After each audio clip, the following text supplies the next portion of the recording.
Welcome everybody to this virtual webinar. I would like to start introducing each one of the panelists, and I start with myself. I'm the Director of Operations for GKN, it's Aerospace International Company.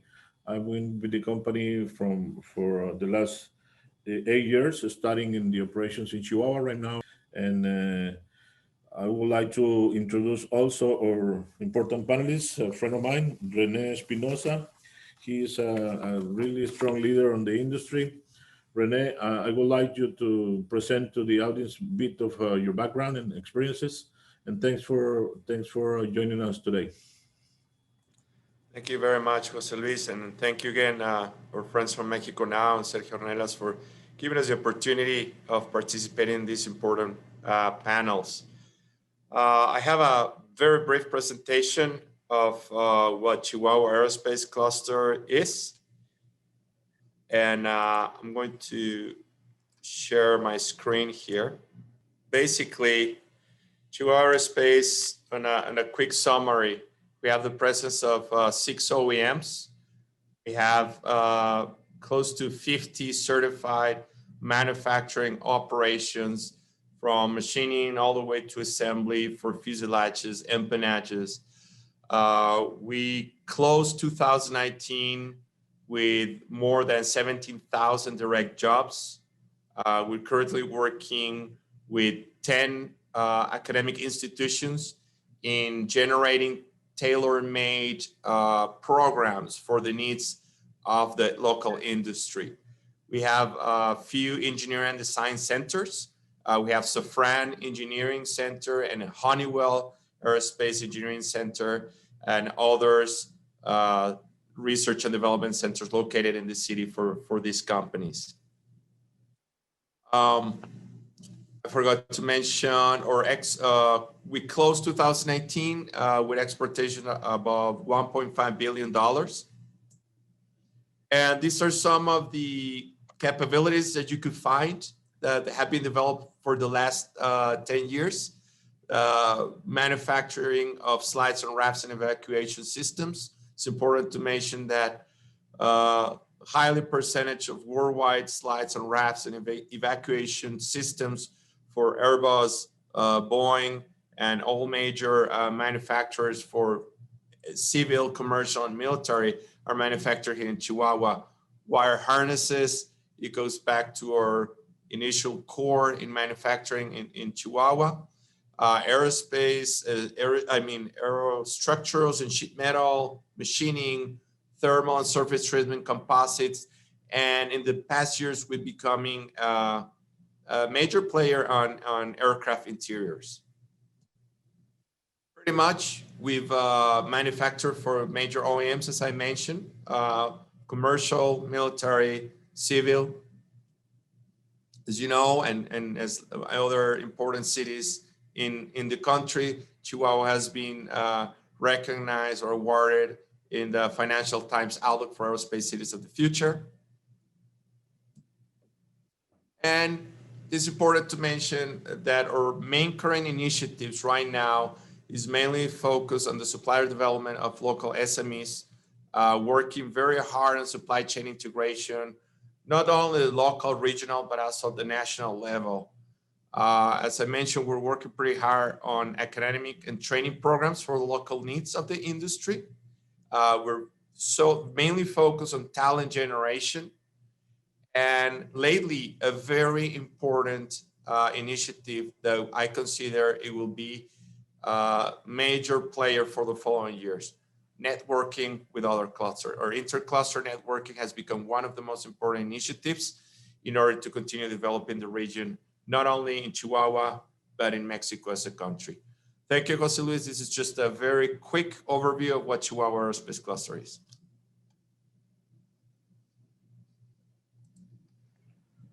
Thank you, Rene. Thanks for your explanation. I would like to invite also Claire Benoit. She's with the cluster of Monterrey for about 12 years, if I'm right. Please give us a quick explanation of your background, please.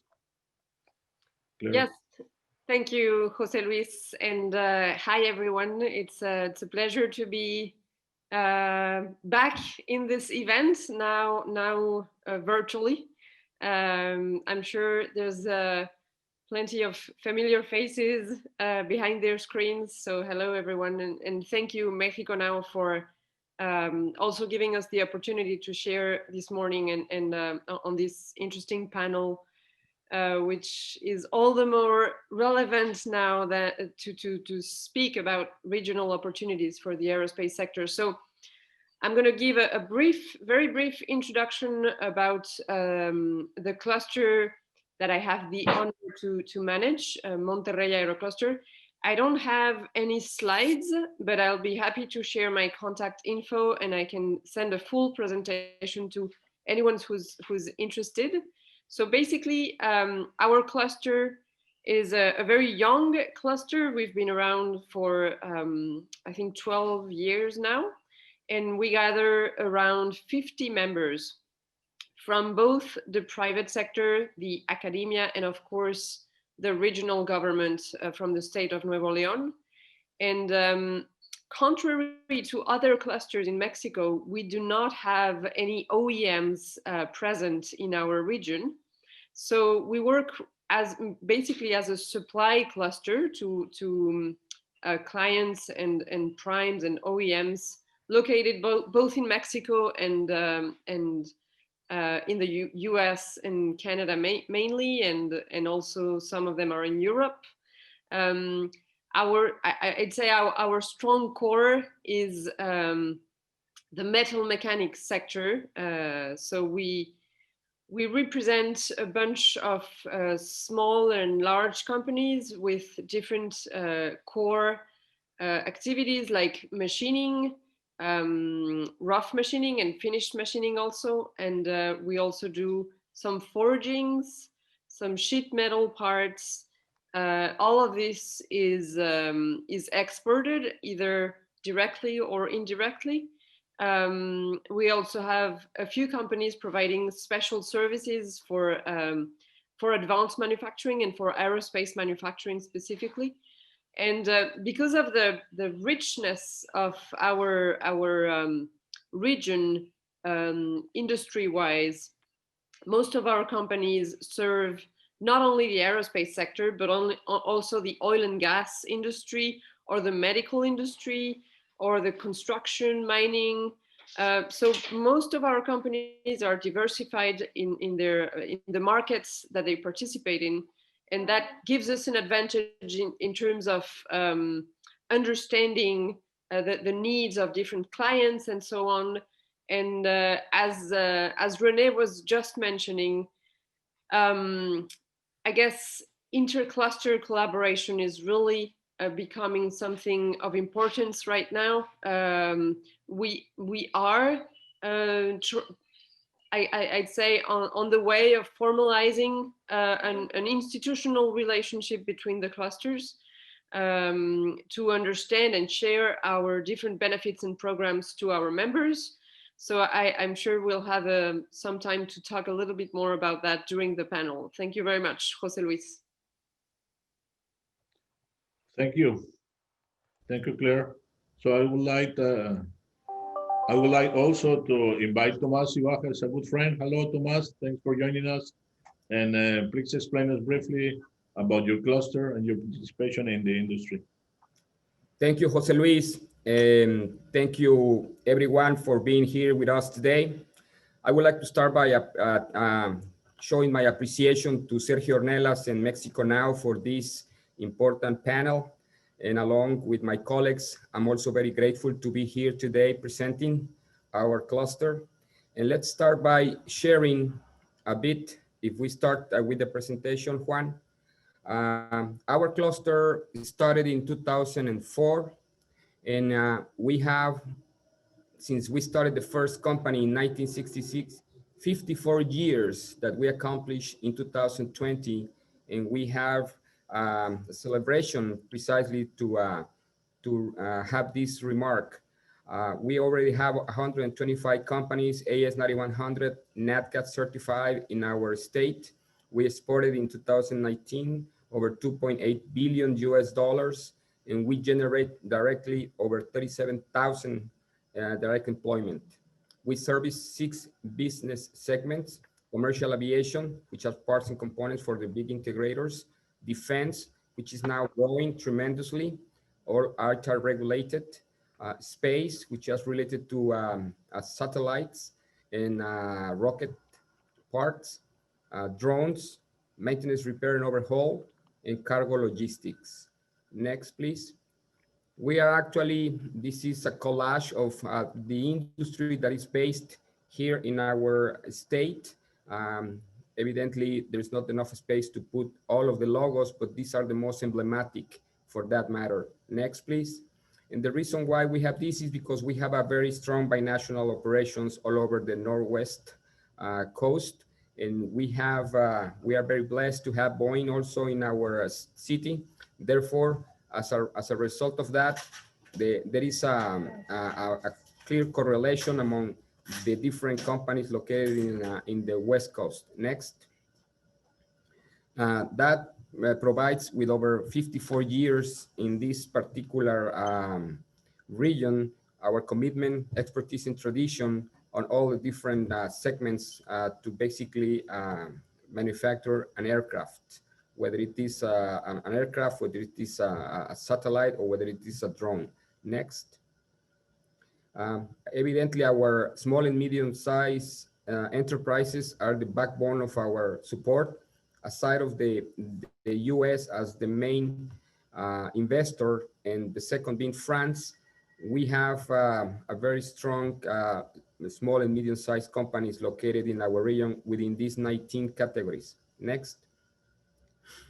Definitely, this is one of the areas in which we are very much interested in engage, and therefore we want to make sure that everything it's going to be, as it was mentioned by Claire, working together. It's the most efficient way to collaborate. And next, please. This is one of the efforts, and as I mentioned, thank you, Mexico Now, for this. Next. Specifically, we are moving towards the digital platforms in our activities. We have this, actually, after we finish this, I have to host an event that we have every week, every Wednesday. Next.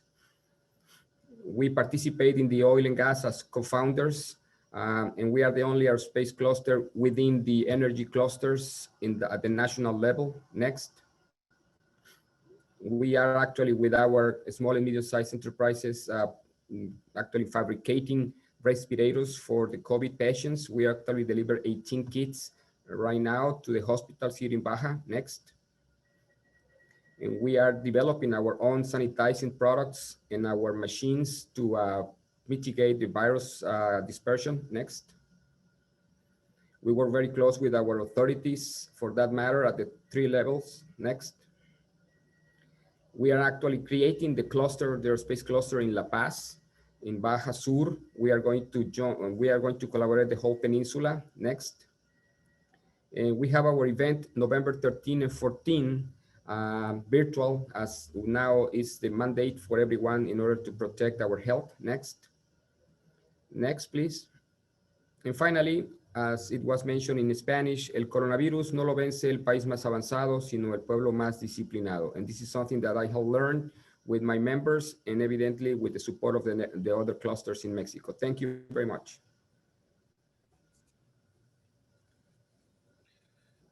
Thank you, Tomas. Appreciate your participation. Thanks a lot. I would like to, you can put on mute your phone, and then we can go to the Q&A. But before the session, I would like to share a brief message from Mexico Now. Please, can you help us? Are you looking to expand your manufacturing business globally while improving your bottom line? Mexico is your answer. Intermex, your partner. Intermex is one of Mexico's most important manufacturing management support and industrial real estate providers. Our customer portfolio of more than 200 international manufacturing firms benefit from effective establishment, operation, and continued success. Additionally, we present our clients with the opportunity to further reduce costs and optimize operation performance by utilizing different management strategies such as shelter, startup, Mexican entity management, specialized services, and our multi-tenant and shared facility option. If Mexico is your choice of destination, Intermex will provide you with highly competitive advantages for the support and experience that can enable your venture to succeed. Think Mexico. Think Intermex. I would like, if you don't mind, to start with the Q&A with the panelists, and please open your microphone and your screen so we can see all of you. And the first question I would like for our panelists to do is, what is the biggest challenge for the aerospace industry in Mexico at this moment? Obviously, it's a lot of variables on the environment, but I would like your feedback. What is the biggest challenge for the aerospace industry in Mexico? If somebody of you wants to answer this question. I will say probably ladies first. Thank you. Claire? I don't think there's an easy way to answer this question, and I wouldn't say there's one challenge. I guess they just multiply with COVID. So my way of answering this would be probably for Mexico, for the Mexican aerospace industry, a bigger challenge today than it was before is to really understand the shifts within the industry derived from the pandemic, the COVID-19 pandemic, and what it means for the industry in terms of supply chain. Everybody's kind of talking of regionalization of supply chains, but what does that really mean? Is it a challenge? Is it an opportunity? So I think before laying out any kind of strategies within our organization, we really need to grasp what these shifts mean and where are we at as a country, as a region. Where's the maturity of our industry domestic wise? And of course, how can we cooperate between clusters to tackle the possible challenges ahead of us?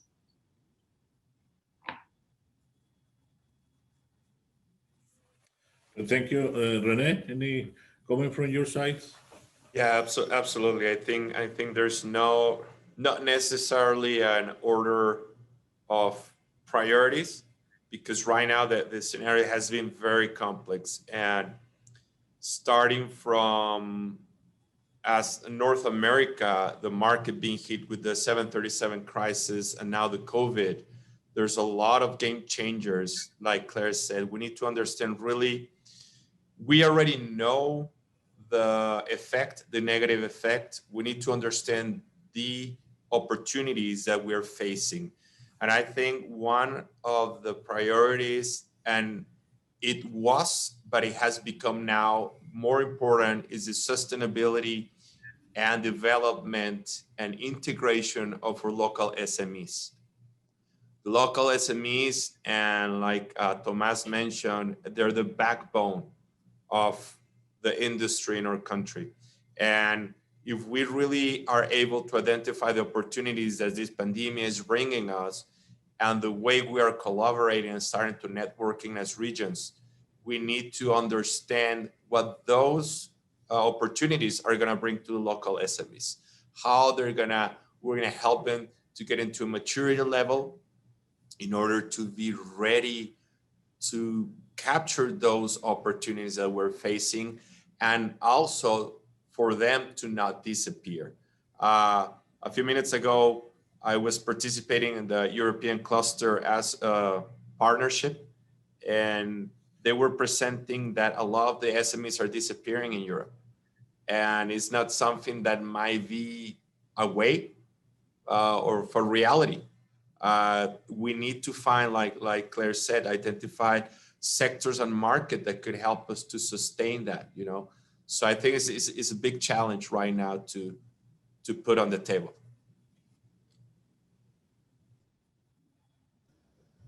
Yes, Thank you, Rene. Tomas, any comment from your side, Yeah. Tomas, please? On the challenges that we are experiencing here in Baja, and I guess it's a reflection of the rest of the country, is how to keep a balance between the reactivation of the companies, the gradual reactivation, while they are investing in an areas that they didn't have to do that in the past, which is basically protecting the health of the employees. And right now experiencing the home office from the basically the administration part.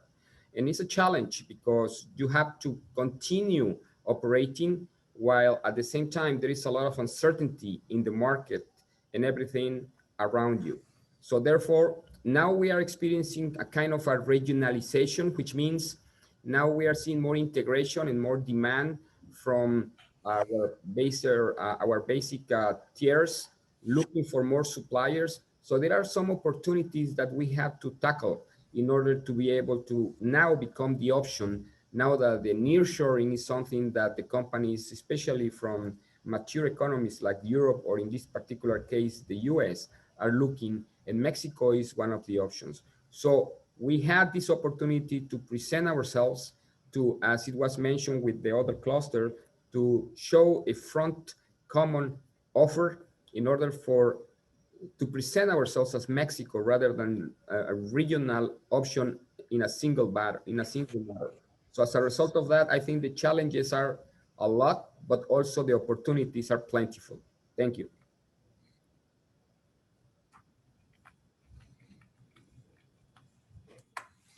Okay, thank you, Tomas.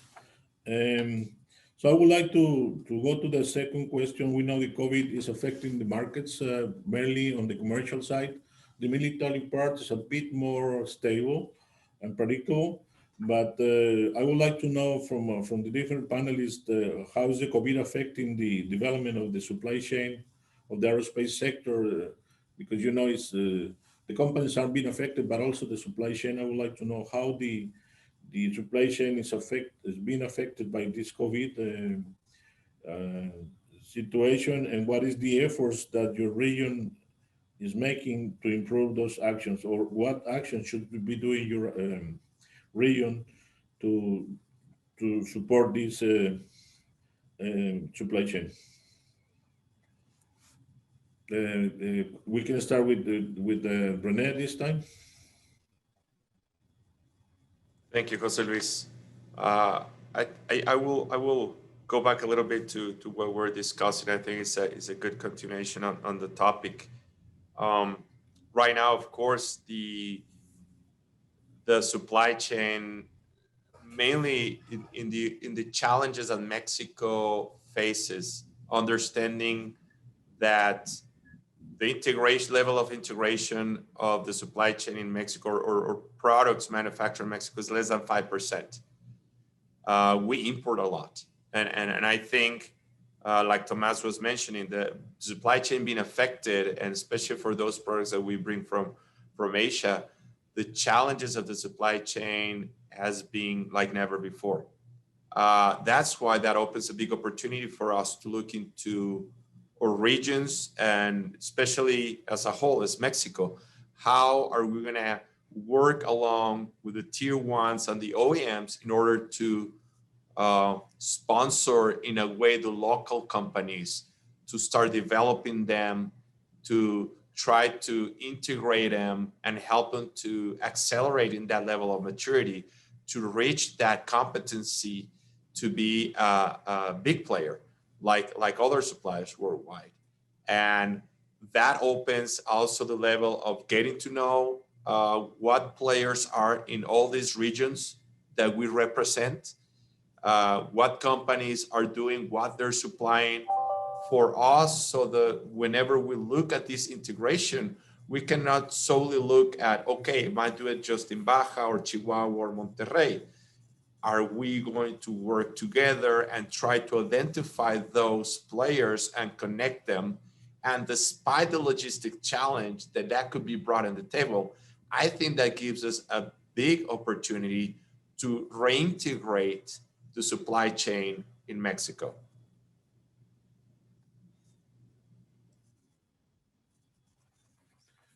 Thank you, Rene. Thank you for your comments. Tomas, any advice for our audience from your side? Tomas, any recommendation or Yes, message? actually, the COVID has accelerated a lot of our regional economy here in Baja.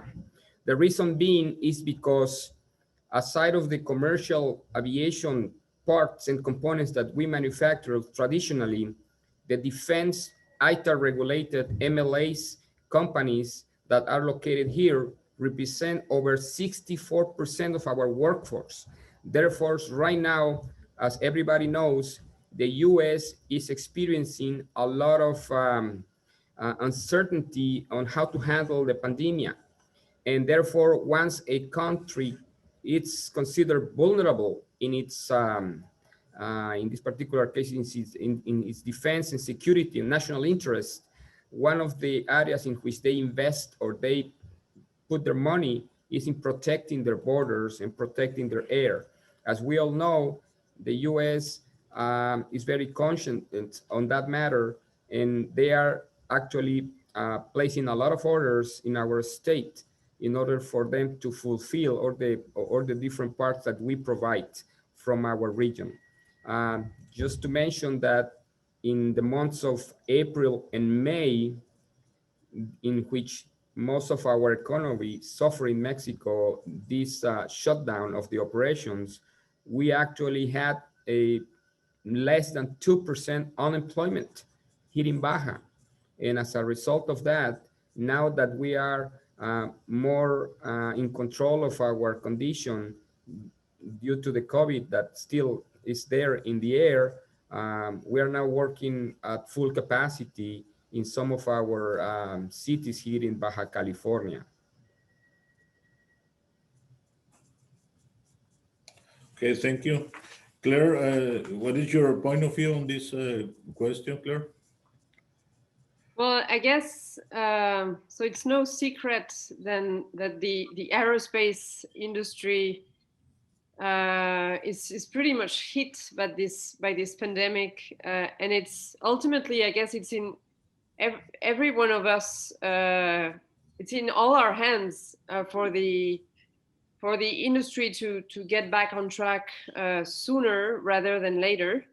But as long as people are not flying, planes will stay grounded, and orders for new planes will stay delayed, and that affects directly the supply chain. So even if now our companies in our region, for the most of them, are still working, are still producing parts, and that's for formerly signed contracts, let's say. So the blow will probably appear by the middle of next year here in terms of manufacturing. So the key here is understanding where are the opportunities to diversify markets, and how can we redirect our manufacturing capabilities towards other markets so that we can sustain the business. Meanwhile, the industry slowly gets back on its feet. And that's something our members should be expecting from the cluster. So we should be presenting these opportunities to mainly to SMEs, as Rene was mentioning, in terms of, with your capabilities set, what else could you be doing? What market could you be serving so that you can still, put food in everyone's mouth and not have to lay off the people that cost so much to train and maintain indicators for employment. And I think we have much to learn from what Tomas has accomplished in Baja, because the numbers he just shared are impressive. For to be in the middle of a crisis and being able to maintain employment like this, I guess I will be calling you afterwards, Thomas. So yeah, that's my 2 cents on this. Next question, I would like to start with Tomas, if you don't mind, and for all, obviously for the three of you. But starting with Thomas, what collaboration, you mentioned already that it's important to look for other markets, look for development of the small companies right now in the supply chain. But what collaboration right now do you have with other clusters in terms of supplier development and training activities to make this happen? What is the collaboration, Tomas, within other clusters, please? Yes, actually, when someone asks for information on other regions, we directly send that contact information, whether it is Rene, whether it is Juan Carlos Corral in Querétaro, whether it is Claire in Monterrey. And we have other support. We have provided support actually for the new cluster, which already has over 5 years in Guanajuato. And we support the creation of the aerospace cluster in Colombia.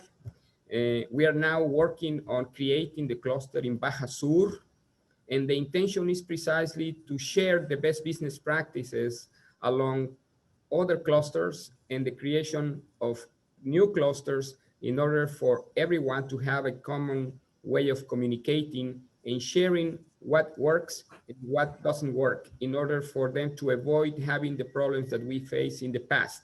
And in regards with the markets, as Claire mentioned, and also Rene, we have to diversify because one sector is not enough for the companies to be involved. And as a result of that, this is why, as a cluster, and we are actually taking the mandate from our members to look for the oil and gas, which is now something that is important in Mexico, to look for the renewable energies, because this is an area in which the world is moving towards, to look for areas in safety and security, because most of the composite materials and suppliers that are based here are looking for the different areas in which the Mexican government and the different authorities are looking for local supplies. And therefore, as a result of that, this is important. We need to share our information. We need to share because when we are industry-based and when we are business-oriented, there are no borders for that. And even though we are located in one particular region, doesn't mean that we cannot collaborate. On the contrary, we have to support and provide the information because that's the only way that we can actually grow. And in terms of membership, we have over 200 members in our cluster, but many of them are from Querétaro, some of them are from Monterrey, others are from Chihuahua, others are from Sonora, now we have from Baja Sur, and most of our base is from Southern California. So there is no need to concentrate only on members from our state because business, as I mentioned, has no barriers. So welcome everyone. And therefore, if there are some interest in other areas in Mexico, we are more than happy to provide the contact information, as I mentioned, with our fellow colleagues. Great. Thank you, Thomas. Claire, anything to add to the comments of Thomas? Yes, absolutely. Thank you very much. So let's put things into perspective. When we talk about the aerospace industry in Mexico, we talk about less than 400 companies. So that it's a really small industry still, and pretty much everyone knows everyone. Right? We meet each other at every event, whether if it's online or a physical event. So collaboration is key. Open dialogue is key. I mean, imagine being a member of a regional cluster, whether it's in Querétaro, Monterrey, Chihuahua, Baja California, Sur or Norte, and having access without paying a single peso additional to part of the value offer of other clusters, just because we collaborate and we have set up, I don't know, memorandums of collaborations between ourselves how great would that be for our membership or members to have access to different training programs, different activities online, like Thomas was saying. He hosts every Wednesdays online webinars and he always cares to share it with everyone. So I think there's no two ways around this. We're in a small industry. We really need to align our strategies and our communication. So yes, that's definitely something that it's in everyone's mind and agenda, and hopefully we can we can go at it with an institutional perspective and improve our value offer towards the community in general. I wonder what René is thinking about this. Thank you, Claire. Basically, yeah, it's. I will conclude that on this topic, of course, because of this pandemic, we really were able to win something that is priceless, and it's a collaboration.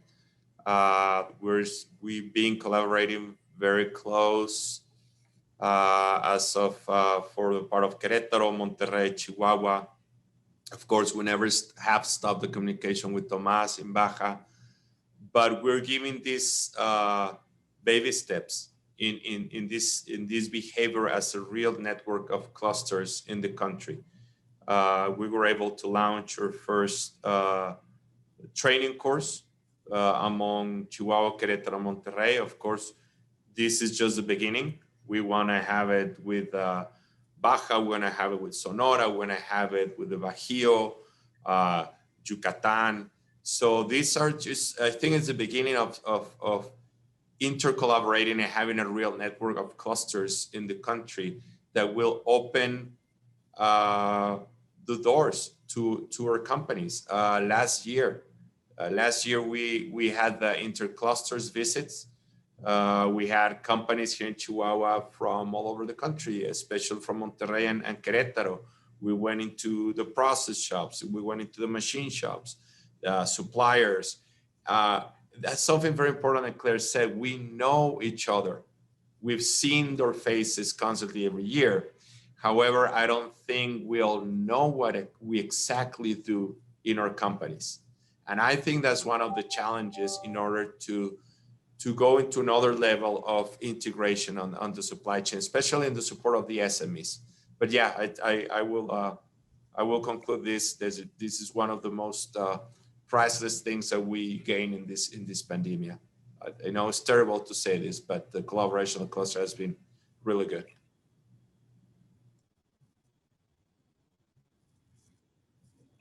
Thank you, Rene.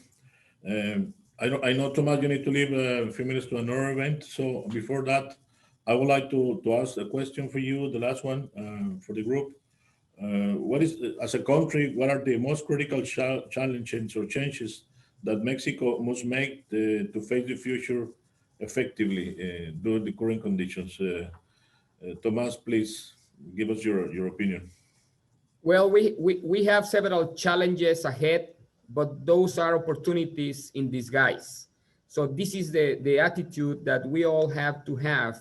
And I think all the cluster presidents and director, Claire, are acting on the spot for that matter. We need to have this dynamic in which the US is betting on Mexico to become the first option for nearshoring of their operations in the aerospace. We actually have several conversations on buyers and supply chain developers, and they are not very happy with the response that they receive from Asia, not to mention countries, but just put it in context, Asia. When the pandemic hit, they were very upset that when they needed the most the support of the supply chain from Asia, they didn't have the response that they expected. But on the contrary, Mexico committed and Mexico responded. So they actually told us bluntly that most of the orders in the near future, when this reactivation started, the first option that they will consider is Mexico. So we have an opportunity to present ourselves to the best of our abilities, to work in coordination, to share the leads and the opportunities among our clusters and among our regions in order for not to let any opportunity go elsewhere. And this is first. Secondly, we need to continue protecting our people. In the aerospace industry, it costs to invest in our people, but the rewards are plentiful. As a result of that, the pandemic is something that will not go away. On the contrary, it probably will accelerate now that winter is very close. So as a result of that, companies have to protect their people. And this is another challenge that we in Mexico have to see it very seriously. Now we're seeing cases in Europe that are now going back to phase one and when everything started. So we need to make sure that our industry is not going back to square one when we have to shut down their operations because of the protection of our people. So it's in our best interest to be the best citizens in order to be to the level of the circumstances. Thank you very much. Thank you, Tomas, and thanks for participating in this forum. It's really valuable opinions and interventions. Thanks, and hope to see you soon. I'm living right now in Baja, so it's easier to see each other. Thank you. Thank you. Rene, any question? Excuse me, answering the question about the critical changes for Mexico. Any quick answer to this question from your side? I probably is gonna sound very repetitive, but is that exactly what we're mentioning? Of course, it's important to mention that in regards to what Tomas was mentioning and taking care of our people, the aerospace sector was considered as a benchmarking, as an example for protocols of COVID protocols and taking care of the people nationally. The government approached through the FEMIA and the clusters the ways to create these protocols for taking care of the people. So that's one of the things that we can also share as a success. And developing the talent and the challenges is just to continue developing and keeping that talent, and also trying to find all these new opportunities. Something that Tomas did mention, and I would like to continue developing more, is the opportunities on the defense sector. That's one of the sectors that hasn't been really affected. On the contrary, it's increasing.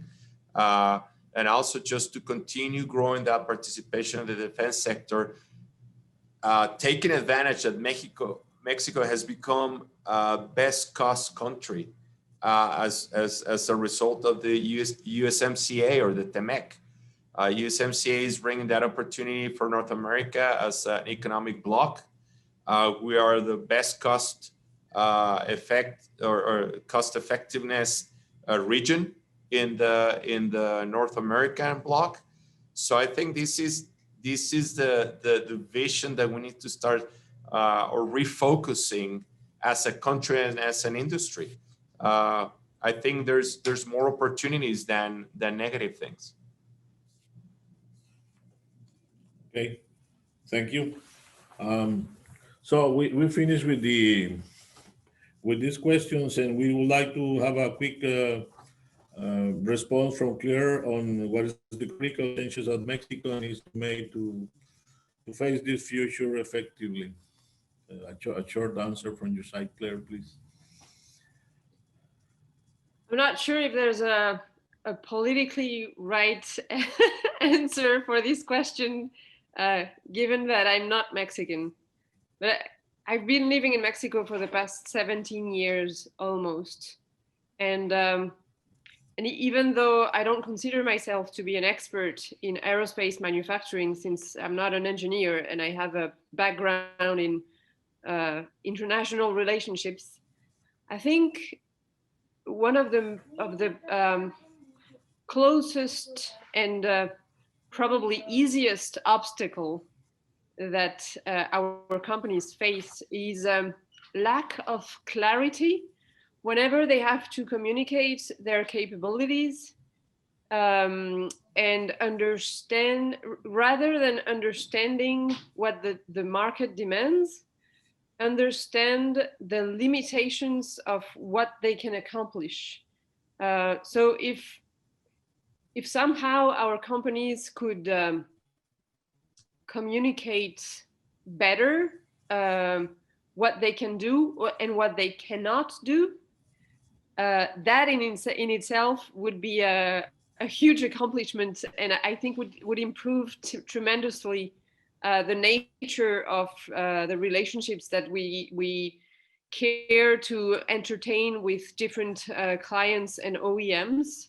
It would make everything simpler and easier. So that's my point of view on this. More clarity in communication.